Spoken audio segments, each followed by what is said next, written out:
questions? Yes, Honourable Leader. Thank you, Madam Speaker. Madam Speaker, I've given notice of the following private notice question addressed to the Honourable Minister of Social Integration, Social Security and National Solidarity, whether in regard to the pension reforms, including the introduction of the National Pension and Provident Fund and the abolition of the Portable Retirement Gratuity Fund, PRGF, he will state whether A, his ministry held consultations with the Roman I Ministry of Finance in relation thereto, and if so, indicate the dates of the meetings, the persons in attendance, and outcome thereof. Roman II, Commission of Experts in relation thereto, prior to the introduction thereof and to the Cabinet meeting of Friday 19th June 2026, and B, an interministerial committee or a steering committee has been set up to look into the abolition of the PRGF, and if so, indicate the names of the members thereof. Thank you, Madam Speaker. Yes, Honourable Minister. Thank you, Leader of the Opposition. Thank you, Madam Speaker. Madam Speaker, it is recalled that at paragraph 240 of the Budget Speech 2025-2026, the Prime Minister has announced that in order to address this burning issue, that is pension issue, we are setting up a commission of experts to make recommendations to reform the various pillars of our pension system, including revamping the national pension funds to replace the CSG. The Prime Minister said, I will personally chair a steering committee to assess and act on the recommendations of the Commission. As Minister, I was handed over in July 2025 by the then Deputy Prime Minister a copy of the draft terms of reference for the setting up of a committee of experts to look into the pension reforms. In September 2025, I officially submitted my views in writing on the matter as Minister of Social Integration, Social Security and National Solidarity to the Prime Minister and copied to the then Deputy Prime Minister. Madam Speaker, in Cabinet highlights of 26 September 2025, Cabinet agreed to the setting up of a committee of experts to make recommendations to reform the various pillars of the pension system, including the revamping of the National Pensions Fund, to replace the contribution sociale généralisée to be constituted, and the committee of experts was to be constituted as follows. A, Mr. Naresh Singh Prayag, actuary, as chairperson. B, Mr. Beyanor Yen, actuary. C, Mr. Azad Jitan, economist. D, Mrs. Verena Tandayan Raghubar, as economist. E, Mr. Satar Jakaria, actuary. F, Mr. Yvan Legris, actuary. And G, Miss Li Fa Aimé Chang Kai Chouet, statistician. According to its terms of reference, which have been worked out in consultation with the International Monetary Fund and the World Bank, the Commission of Experts will review, I'm quoting the Cabinet decision, Commission of Experts will review the Portable Retirement Gratuity Fund, the National Saving Funds, the statutory bodies pension funds, the civil service defined benefits and defined contribution pension schemes, the family protection scheme, as well as pension scheme for public officials. The Commission will look into the revamping of the National Pension Fund to replace the contribution sociale généralisée. In addition, the Commission will assist in defining a long-term strategy for the financial sustainability of the pension system and will provide an actual and fiscal sustainability report showing the long-term projections of pension liabilities and expenditures over a 20-30 year horizon, and B, a cost-benefit analysis by comparing the existing contributory pension system with potential alternative models. Cabinet further agreed to the setting up of a steering committee on pension reform, which will provide guidance to the Commission on the strategic direction and policy priorities for the reform on the pension system, and assess and act on the recommendation of the Commission under the chair of the Prime Minister and the following members: A, the Deputy Prime Minister; B, the Minister of Agro-Industry, Food Security, Blue Economy and Fisheries; C, the Minister of Social Integration, Social Security and National Solidarity; D, the Minister of Financial Services and Economic Planning; E, the Minister of Labour and Industrial Relations; F, the Minister of Industry, SME and Cooperatives; and G, the Junior Minister of Finance and the Junior Minister of Social Integration, Social Security and National Solidarity. The Secretariat of the Pensions Reform Committee comprised officers of my ministry, of Ministry of Finance and my ministry. Madam Speaker, I wish to highlight that on the 7th of November 2025, a press communiqué from the Committee of Experts was issued inviting proposals from the public on pensions reforms. Consultations were held with several stakeholders, mainly the Financial Service Commission, the SECOM, Family Protection Scheme, and trade unions, amongst others. Madam Speaker, on the 20th May 2026, a working session was held whereby a PowerPoint presentation was made by the expert to the Inter-Ministerial Committee. I, as well as other ministers and junior ministers, members of the steering committee who were present, raised a series of issues.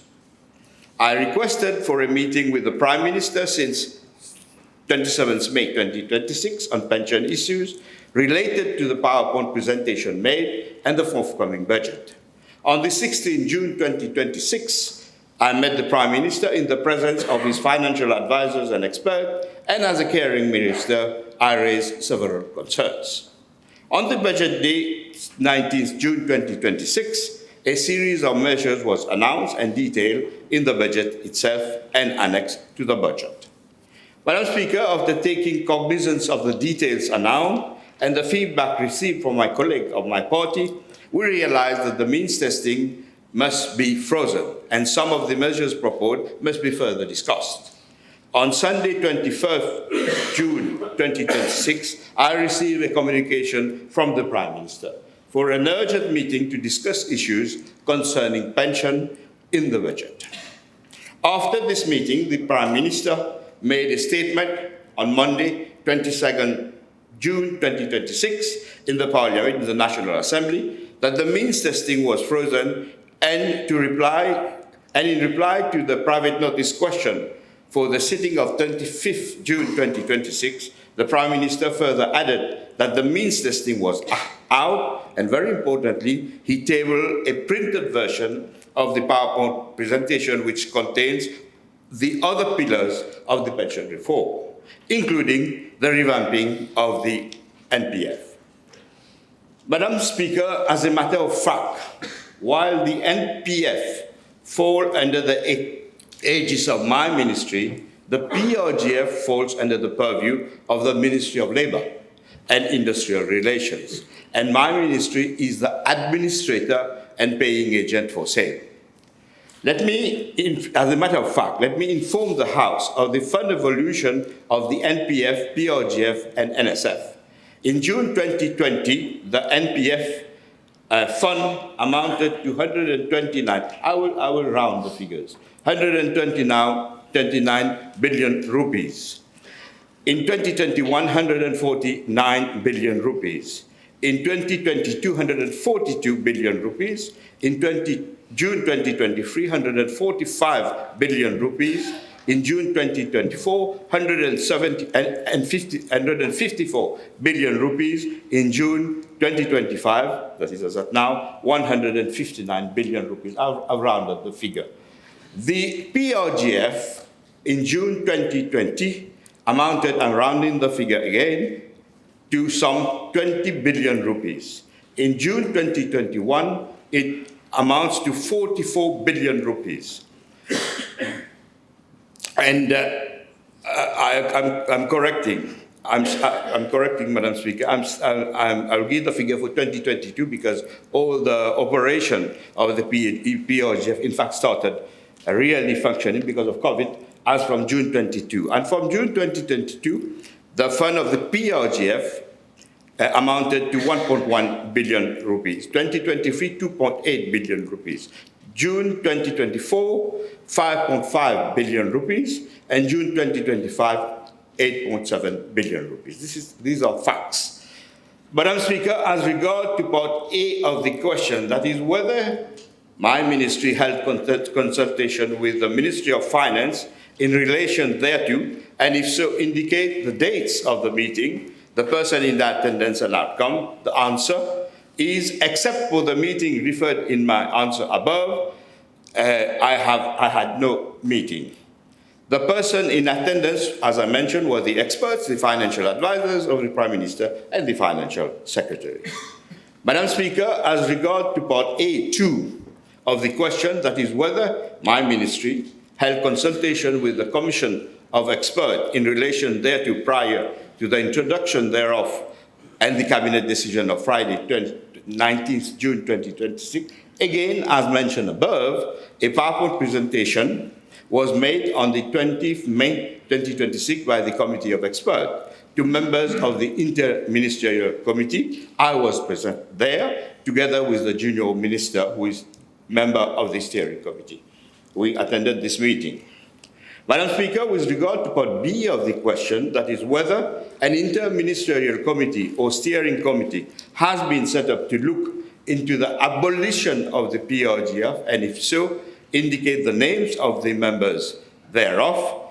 I already mentioned the names of the steering committee in my, when I explained the chronology and the history of the event. My answer would be, since the inter-ministerial committee is chaired by the Prime Minister, it is up to the Prime Minister to decide on the matter.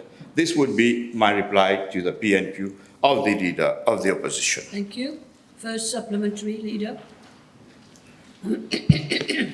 Merci, Madame la Présidente. Et j'espère que je me trompe. J'ai comme l'impression que le ministre a un double langage. Un langage pour les membres de cette auguste assemblée et un autre langage pour la population. Don't impute motives. Can I directly ask that question to the Honourable Minister? Will he confirm to the House whether he is satisfied You cannot with the ask, report of the experts? you cannot ask for his opinion. This is You cannot ask for his opinion. Next question. because the nation wants to know whether But he you is still- with them or against them, Madam Speaker. But you still have to respect the standing Madam orders. Speaker, with regard to the abolition of the PRGF, is the Honourable Minister saying to this House and the population at large that he is fully agreeable with that decision? Again, This is a question of opinion. And the standing order doesn't allow it. And I will say that the matter is still under discussion. okay. Next, the matter, he said. The same Honourable Minister, Madam Speaker, let me refresh his memory. He stated in a press conference last year that You he is in favour of maintaining Again. the PRGF. I'm sorry. Does it mean... I'm sorry, Leader of the Opposition. Again, you're not supposed to refer to newspapers. I can cite you. I can cite you the. what he said in the press. But you are referring to a newspaper nonetheless, you're a seasoned politician. You know what is allowed, what is not allowed. Please. Madam Speaker, last year in a public announcement, the minister stated that he is in favor of maintaining the PRGF.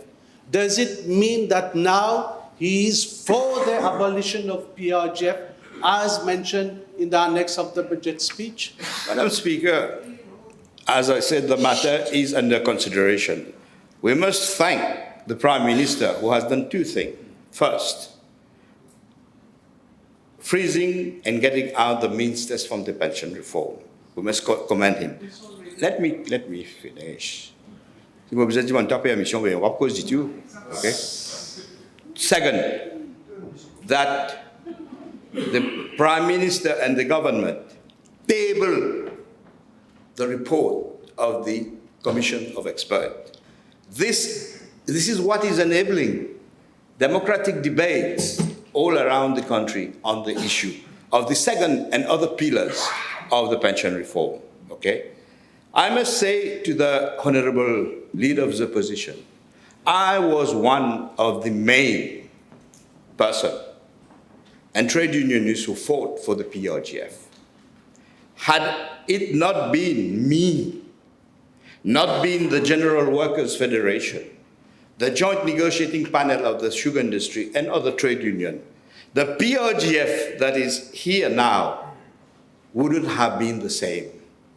At the time, I called the PRGF as a COPSA, because what was being presented by the then government was a PRGF that would have been meaningless.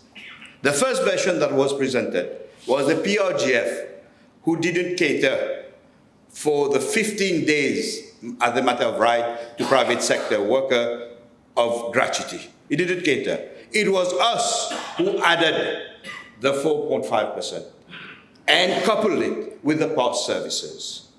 Had it not been me and the trade unions, the General Workers' Federation, the GNP and other trade unions, the provision in the law of guaranteeing 15 days per year of service to workers wouldn't have existed.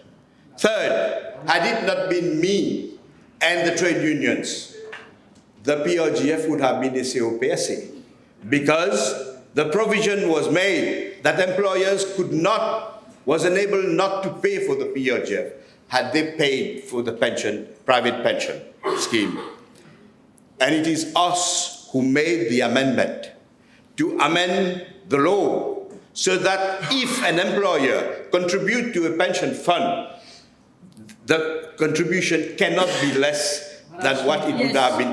No, you are on the PRGF. I'm refreshing your memory. Okay?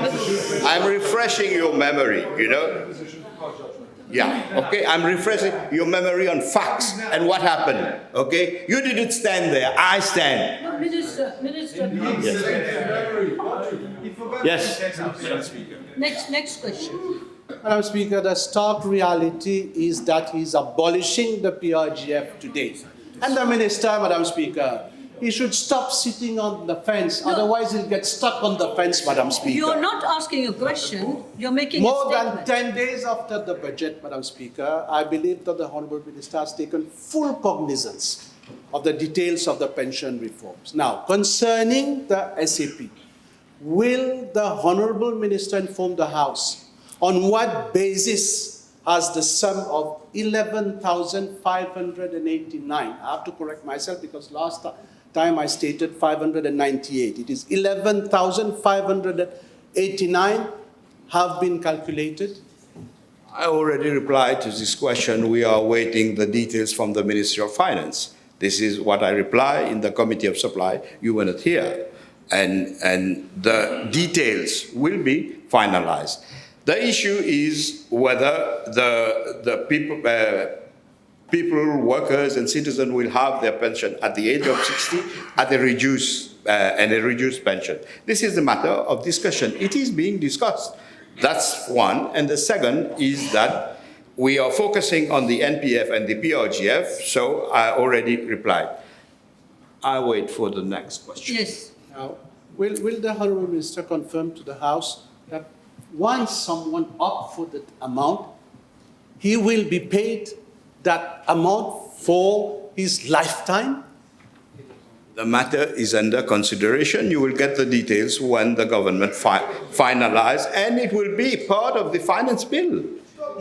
So, Okay, next We question. have an annex to the Next budget question. with us, and he's replying today that this is under consideration. But that is, it seems, Now, will the Honourable Minister confirm to the House that with the new system encouraging an elderly person to opt for his or her old pension at 70 years with the promise of earning more while earning much less if they opt for the pension at 60 years is an insult to our elderly? again, you're asking him for his opinion. Leader of the opposition, this matter, I understand this is a very important matter, everybody. But this matter has already been thrashed out here. The whole issue was thrashed out, and his answer is that it's still being considered. That's what was said. this is a democratic government, and this issue of the ministers is out because this issue is also linked to the ministers thing. So the matter, no, I'm not confusing. You are confusing the people of this country. I'm saying that the matter is under discussion. We are following the democratic process. Maybe you don't know what it means. I know what it means for democratic process. Let me refresh your mind. Let me refresh your mind. In 2020, you presented a budget. No, Minister. You presented a budget and you did Minister, it. please sit down. We will not have this. We want questions and answers. We don't want either side to start. I can find. Yeah, we don't want that. Yes. Your friend is asking, are you going to give way? Yes, I'll Yes. give later, Madam Speaker. Has the Honourable Minister been apprised of information related to members of the Commission of Experts on potential conflict of interest? And if yes, has he discussed the matter with the Honourable Prime Minister? Let me say whatever I had to say on the committee of experts, its term of reference, its composition. I wrote to the Deputy Prime Minister and the Prime Minister. What I wrote in this letter, my views, this is private to the ex-Deputy Prime Minister and private to the Prime Minister. Thank you. Next question. I put a question in Parliament. He has to answer as a minister of this country, Madam Speaker. Can the Honourable Minister inform the House which retired pension mechanisms will be in place as from next month? I already replied to this question, Madam Speaker. Honourable Minister, I say it again. Are you aware of the confusion out there because our elderly have not understood the pension reforms that government will be implementing? And will you confirm, Honourable Minister, that there is a serious deficit of communication with regard to the pension reforms? Okay, that's another question. Yes. Communication. Yes, the Prime Minister communicate the stand of the government in the statement he made in Parliament about the freezing of the ministers. I'm answering this House. You are asking question. I'm here to reply to you and to the House and to the people. And the Prime Minister said that subsequently to your PNQ that the ministers thing is out. This is one. The second, very important issue is that the report, the PowerPoint presentation, which is the interim report, has been tabled in the National Assembly. And third, we are finalizing everything as a democratic government, as a government that listens to the people, that you were not listening.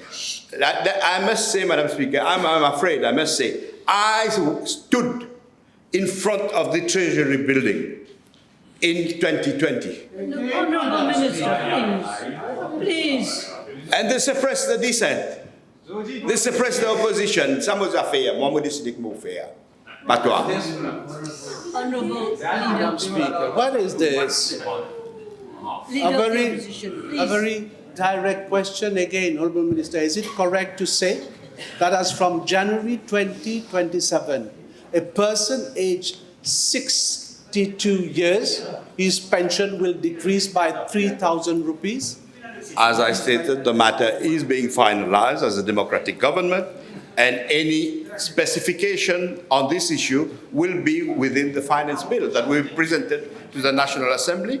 The leader of the opposition will have an opportunity, as all the members of the Assembly, to present his views or challenge or opposition to what will be presented in the finance bill. That's better. Okay. Two questions, then I'm done, Madam Speaker. Is the Honourable Minister aware of the massive outcry from all the trade unions of this country on this pension reform? Yes, I am. These are, many of them are my comrades. But let me say it loud and clear. The real arnaque du siècle happened on the 4th June 2020 during the presentation of the 2021 budget. Let me speak. Whereby the government led by Pravin Jagnnath with Ranganaden Padayati as Minister of Finance and supported by the Honourable Leader of the Opposition decided overnight to put an abrupt end to the Mauritian Contributory Retirement Pension System, that is the NPF. This sadly come in effect on September 1st, 2020. For the record, let me add that the then Minister of Finance has, let me reply. Honourable Leader of the Opposition, do you again want to come and sit here? Yeah. You should let me, even if I don't do it as well as you would. Honourable Leader of the Opposition, Honourable Leader of the Opposition, Honourable Leader of the Opposition, you open the door. That doesn't mean to say, Honourable Minister, that you just walk into this. We don't need that. We are on PNQ. There are specific questions. You put specific questions, but you start talking of democracy and all that. Put questions on facts. Madam Speaker, as you said, I've opened the door. It is for you to close the door as Speaker of this National Assembly.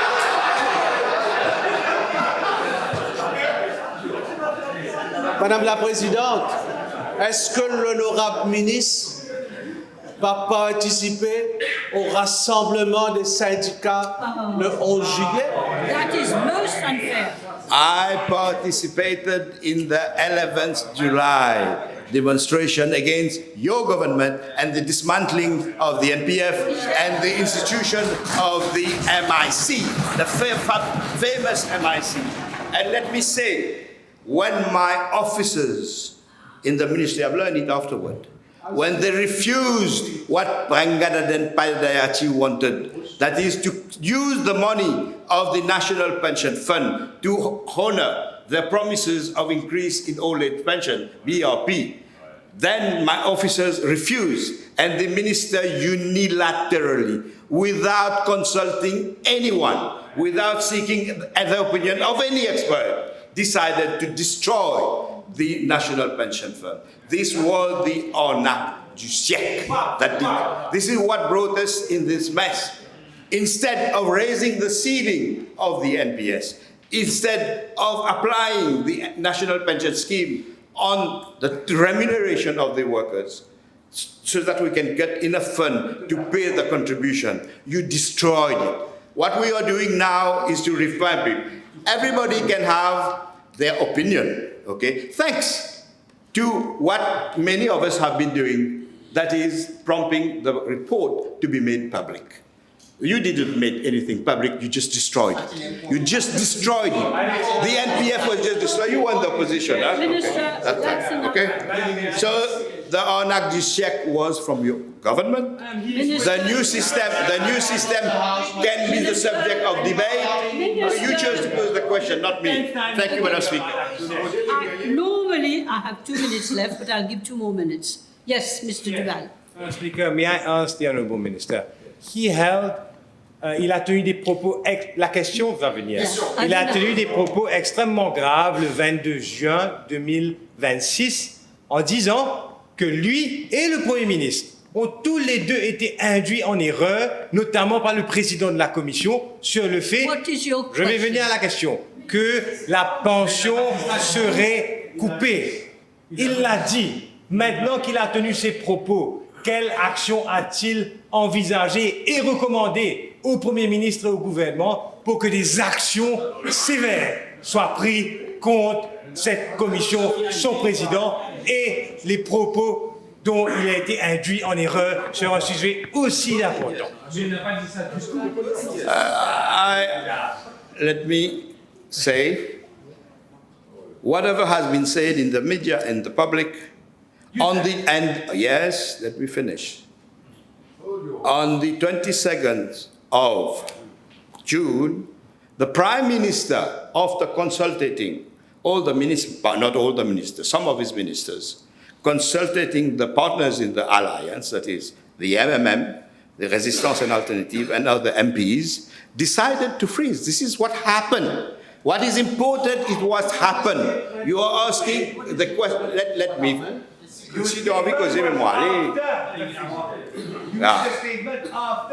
No, the statement that the Prime Minister decided, and then the Prime Minister said that the Ministers thing is out. And very importantly, I'm saying again that the report was tabled.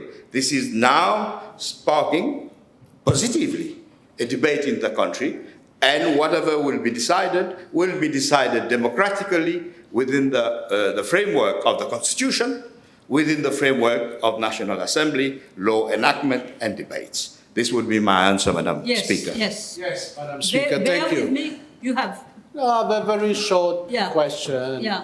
Est-ce que le ministre est conscient qu'il est devenu le mal-aimé de tous les travailleurs de ce pays et à part la politique, Madame la Présidente? One thing. Ça, c'est vraiment. I don't have blood in my hand. I don't have blood on my hand. Let it be remembered. I don't have the blood and planting on my hand. I don't have on my hand the issue of suppressing dissent. I was a victim. Many people were the victim of suppressing dissent. One thing that is different, this government is not suppressing dissent. You suppress dissent. And went as far as opposition people was Time is up. thrown in the sugarcane Time is field, up. burning.